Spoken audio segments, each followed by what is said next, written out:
کہ ویسے اتنے ٹیکسز لگ گئے، ڈائریکٹ ہو انڈائریکٹ ہو.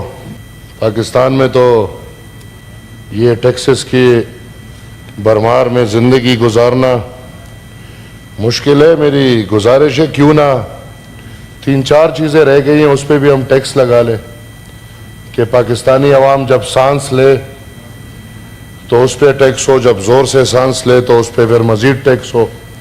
کوئی بھی مرے موت پہ ٹیکس لگا دیا جائے. میرے خیال میں شادی کوئی کرے اس پہ ٹیکس لگا دیا جائے.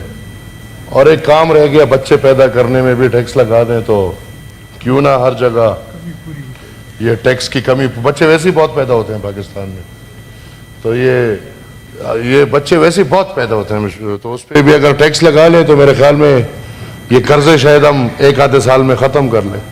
جناب چیئرمین، جس طرح میں نے پچھلے تقریر میں اس معزز ایوان اور پورے قوم کی ترجمانی کرتے ہوئے یہ ذکر کیا تھا کہ پاکستان بدقسمتی سے 14 اگست 1947 کو بنا لیکن یہ آزاد نہیں ہوا. اور آزادی میرے خیال میں بنیادی طور پہ ایک انسان، ایک ملک اور ایک وطن کی آزادی معاشی ہوتی ہے. جب تک آپ معاشی طور پہ آزاد نہ ہو تو کوئی انسان آزادی کا مزہ لے نہیں سکتا. اور بدقسمتی سے پاکستان میں تاریخ میں پہلا ڈکٹیٹر جنرل ایوب خان، اس کے دور میں یہ فیصلہ ہوا ہے کہ ہم نے امریکہ کی غلامی کرنی ہے، اور اس کے دور سے ہم معاشی طور پہ، فطری طور پہ، ہر قسم سے امریکہ کے تلے بیٹھ گئے.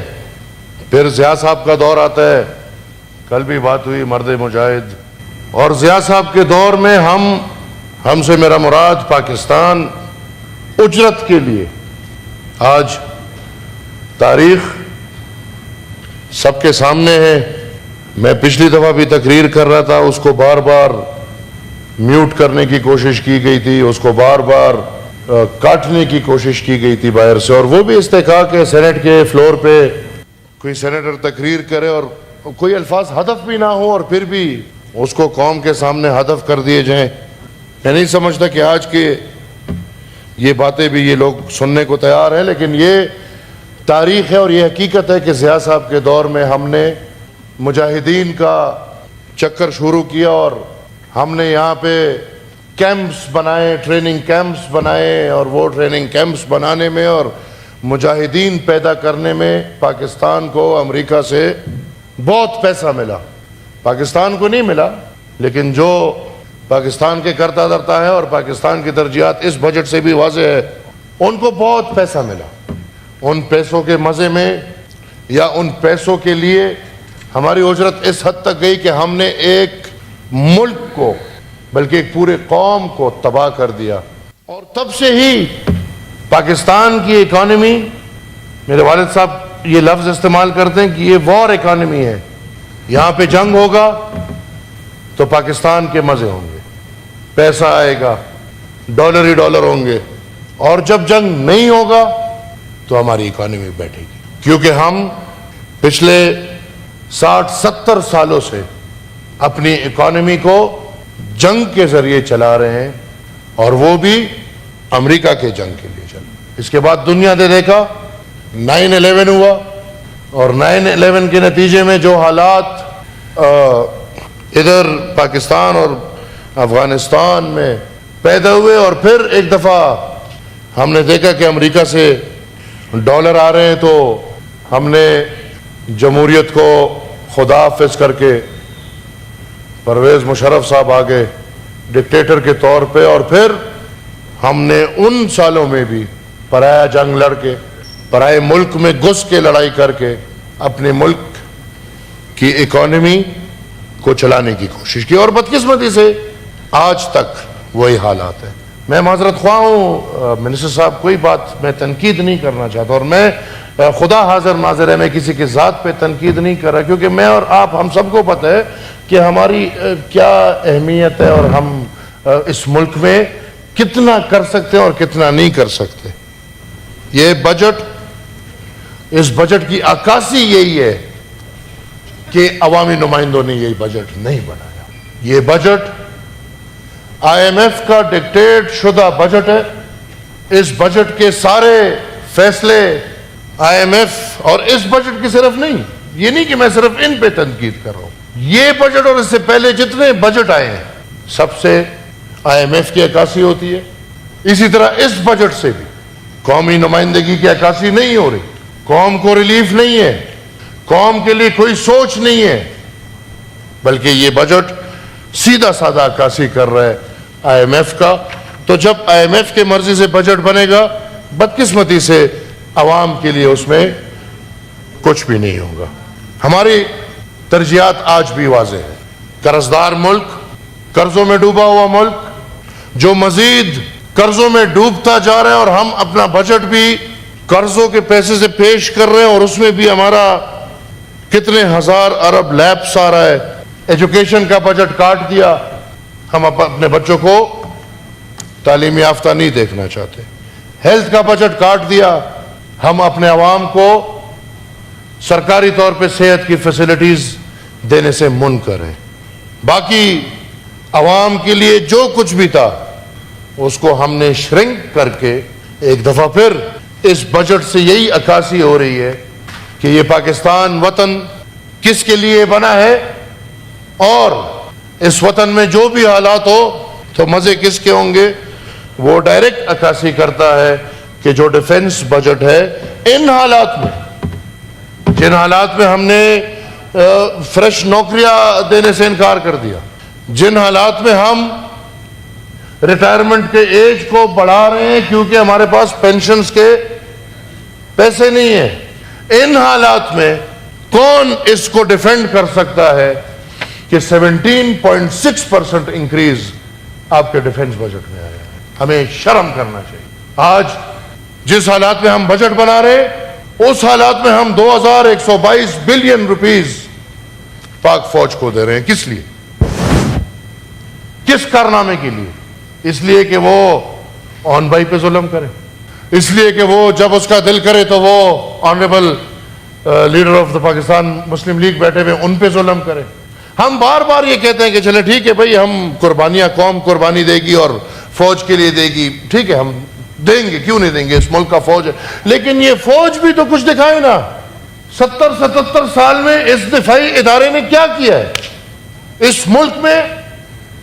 ملک کی دفاع تو چھوڑ دیں کہ ہم ملک کی دفاع کی بات کریں، اس ملک میں ایک شہری محفوظ نہیں ہے. یہ ہمارے دفاعی اداروں کی حالت ہے. اور پیسے دیتے جائیں تاکہ ان کے پرکس اینڈ پریولیجز بڑھتے جائیں، عوام کا خون نکالتے جائیں، فوج کو پکڑاتے جائیں، اور سیاستدان اس کردار میں اپنا کردار ادا کرتے جائیں. بدقسمت ہے یہ قوم. آج بھی ترجیح ٹینک ہے، توپ ہے، ایٹم بم ہے، بندوق ہے. وہ قوم ترقی کرے گی جن کی ترجیحات ختم ہو کے. ہم چیختے تھے جب پاکستان آدھا ہم سے الگ ہو رہا تھا تو یہی چیخ ادھر سے کہے وہ بھوکے مریں گے. آج آپ بنگلہ دیش کی حالت دیکھ لیں، جس کو ہم کہتے تھے کہ وہ ہم سے الگ ہو کے بھوکے مریں گے، الحمدللہ وہ عزت کی زندگی گزار رہے ہیں اور ہم ادھر اب بھوکے مر رہے ہیں. ہمارے پشتوں کا ایک محاورہ ہے چیئرمین صاحب، یو دا لگمری اور بھلے سر تے پراٹھے لٹے. ایک بھوکا مر رہا ہے، دوسرا سر تلے پراٹھے ڈھونڈ رہے. قوم بھوکی مر رہی ہے اور ادارے سر تلے پراٹھے ڈھونڈ رہے. ان حالات سے یہ ملک کبھی بھی ترقی نہیں کر سکتا. صرف تنقید نہیں کہ ہم کھڑے ہو کے صرف تنقید کریں. ہمارے پاس راستے ہیں، ہمارے پاس راستے ہیں، ہم ان پہ عمل کریں. ہم خود احتسابی کا عمل کریں. اس ملک کے ہر ادارے سے یہ ثابت ہونا چاہیے کہ یہ ملک ایک قرضدار ملک ہے. یہ نہیں کہ الحمدللہ ہم اور آپ جیسے لوگ سہولیات سے بھرے جا رہے ہیں اور ملک کی قرضداری کی عکاسی صرف عام عوام سے ہو رہی ہے. ہمارے پاس راستے ہیں. ہم کیوں انگریز سے باقی شانہ طرز زندگی نہیں چھوڑتے؟ ہمیں شروع کرنا چاہیے پہلے پارلیمان سے. ہم قربانی دینے والے لوگ ہیں. ہم یہ سمجھتے ہیں کہ ہم اس ایوان میں عوام کے لیے آئے. ہم سمجھتے ہیں کہ ہم اس ایوان میں جمہوریت کے لیے آئے ہیں. اور میں دیکھ سکتا ہوں الحمدللہ کافی سینیٹرز اس ہاؤس میں ایسے ہیں جس کو اس سینٹ کی تنخواہ اور پرکس اینڈ پریولیجز کی ضرورت ہی نہیں ہے. کیوں بابا بھائی؟ میرے خیال میں آغاز ہم کر لیتے ہیں اور قطرہ قطرہ سمندر بنتا ہے. قطرہ قطرہ سمندر بنتا ہے. میں مانتا ہوں کہ اس ایوان کے سارے پرکس اینڈ پریولیجز ختم کر دیے جائیں اور اس کی عکاسی ایسی ہو کہ ایک قرضدار ملک کا ایوان ہے. اس کے ساتھ یہ صرف نہیں جو باقی پارلیمنٹس ہیں، کیونکہ ہم رائے دے رہے ہیں، ہم رائے دے سکتے ہیں. National assembly including provincial assemblies, تمام پرکس اینڈ پریولیجز ختم ہونے چاہیے. اس کے ساتھ کابینہ، میں مانتا ہوں ہمارے صدر وزیر اعظم کو تنخواہ کی ضرورت نہیں ہے، خدا کی قسم وہ ایسے اچھی زندگی گزارتے ہیں کہ کوئی سوچ بھی نہیں. ہمارے وزیروں کو نہیں ہے ان چیزوں کی ضرورت، بلکہ ہم بھی کبھی دکھا دیں کہ یار ہم مثال تنخواہ کے لیے نہیں آئے، ہم پرکس اینڈ پریولیجز کے لیے نہیں آئے، بلکہ ہم عوام کی خدمت کرنے کے لیے آئے ہیں. تو عوام کی خدمت نہ تنخواہ لینے سے ہوتی ہے، نہ پرکس اینڈ پریولیجز لینے سے ہوتی ہے، عوام کی خدمت قربانی دینے سے ہوتی ہے. لہٰذا میں سمجھتا ہوں کہ یہ پرکس اینڈ پریولیجز شروع کریں، پارلیمان کابینیوں سے یہ پرکس اینڈ پریولیجز واپس کر دیجیے. اس کے ساتھ ساتھ ہم اپنے اسٹیبلشمنٹ کو دیکھیں. ہمارے 17 گریڈ سے 18 19 20 21 گریڈ والوں کو واہ واہ رے واہ، مزے مزے. کہاں سے عکاسی ہوتی ہے کہ یہ قرضدار ملک کے سیکریٹریٹ والے ہیں؟ اور اس ملک میں ہم نے دیکھا ہے، چیئرمین صاحب ذرا رولنگ دے کہ پاکستان میں جتنے بھی کمشنر ہاؤسز ہیں اس کے ذرا ورتھ اور ویلیو نکالیں. پاکستان میں جتنے بھی ڈی سی ہاؤسز ہیں، گورنر تو چلے پھر بھی، لیکن کمشنر کو کس نے 8 اور 10 کنال کے شاہانہ طرز زندگی کر دیے ہیں. پاکستان میں جتنے لوگوں کی سرکاری پراپرٹیز ہیں ان کی ذرا ورتھ نکالیں. اس کے ساتھ ساتھ جوڈیشری کو دیکھیں تھے.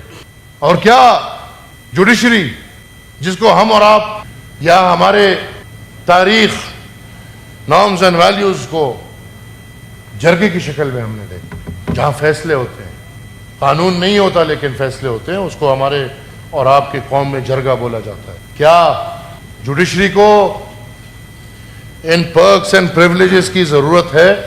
کیا پاکستان کی جوڈیشری کی زندگی عکاسی کرتی ہے کہ یہ ایک قرضدار ملک ہے؟ چیئرمین صاحب ہمیں نظر ڈالنا چاہیے کہ پورے پاکستان میں Pakistan navy, Pakistan air force اور پاکستان آرمی کی کتنی جائیداد. اور پھر میں یہ نہیں سمجھتا کہ دفاعی اداروں کے کمرشل جائیداد سے کیا تعلق ہے. بابا پلازے بن رہے ہیں فوج کے، دفاعی ادارے کے کام پلازا بنانا ہے، پلازا بیچنا ہے. دفاعی ادارے ان کے رولنگ دے آپ کہ جتنے بھی دفاعی ادارے ہیں ان کی جتنے جائیدادیں ہیں جو ادارے کے ہیں ان کا ذرا ہمیں رقبہ اور مالیت پتہ چلے. اور پھر ہمیں ذرا یہ بھی پتہ چلے کہ بریگیڈیئر اور بریگیڈیئر جو ریٹائر ہو رہے ان کو پاکستان کے آئین کے کس شق کے تحت یہ نہری زمین، یہ بارانی زمین، یہ بھائی محل ہے، یہ کس شرط کے تحت مل رہے ہیں.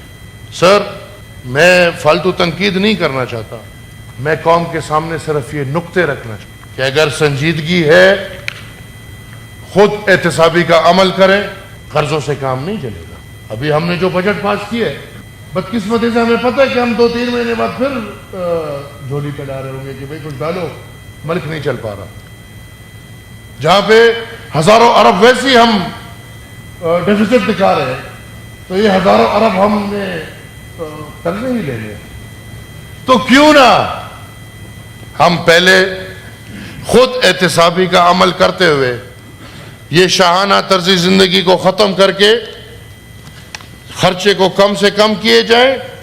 اور پھر جو جائیدادوں کی میں نے بات کی، جو جائیدادوں کا میں نے ذکر کیا، وہ سرکاری کمشنر، ڈی سی ہاؤس وغیرہ سے شروع کر کے دفاعی اداروں کے جائیداد ان کی قیمتیں لگائیں, ان کو پرائیویٹائز کریں, اور میں یقین سے کہہ سکتا ہوں کہ یہی جائیدادیں آپ کا پورا قرضہ بھی ختم کر سکتی ہے اور آپ کے ملک کو مزید چلا بھی سکتی ہے. ایک بات سر, اگر آپ کی اجازت ہو تو میں بجٹ سے ہٹ کے ایک بات سر صرف کرنا چاہتا ہوں.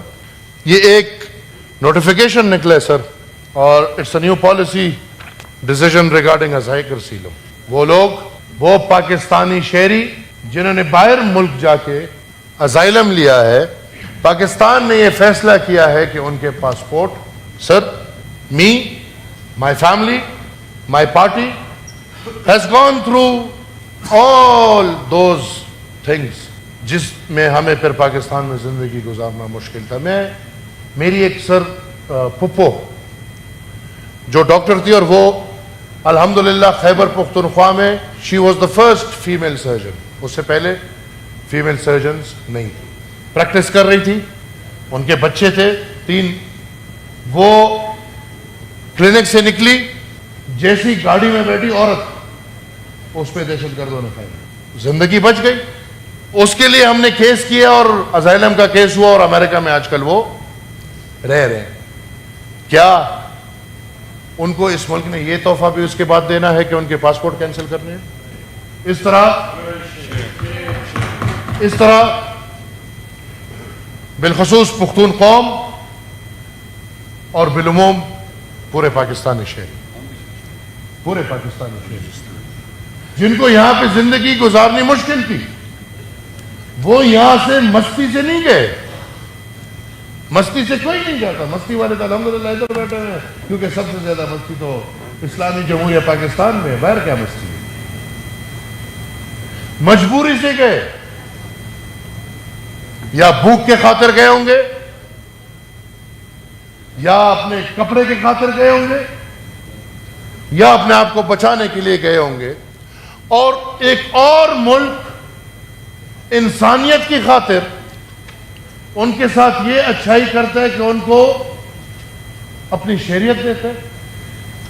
تو اپنا ملک ان کے ساتھ کیا کرتا ہے کہ چونکہ آپ نے ان کی شہریت لے لی, لہذا یہاں پہ تو آپ زندگی بھی نہیں گزار سکتے تھے, روزگار بھی نہیں کر سکتے تھے, اب ہم آپ کے ساتھ یہ کرتے ہیں کہ اب ہم آپ کا پاسپورٹ بھی کینسل کر لیتے تاکہ آپ ادھر واپس آ بھی جا سکتے. اس پہ سر میں بطور عوامی نیشنل پارٹی پارلیمنٹری لیڈر شدید احتجاج کرتا ہوں, اور میں سمجھتا ہوں کہ یہاں پہ بیٹھے ہر مکتبہ فکر کے لوگ اس بات سے احتجاج کریں گے.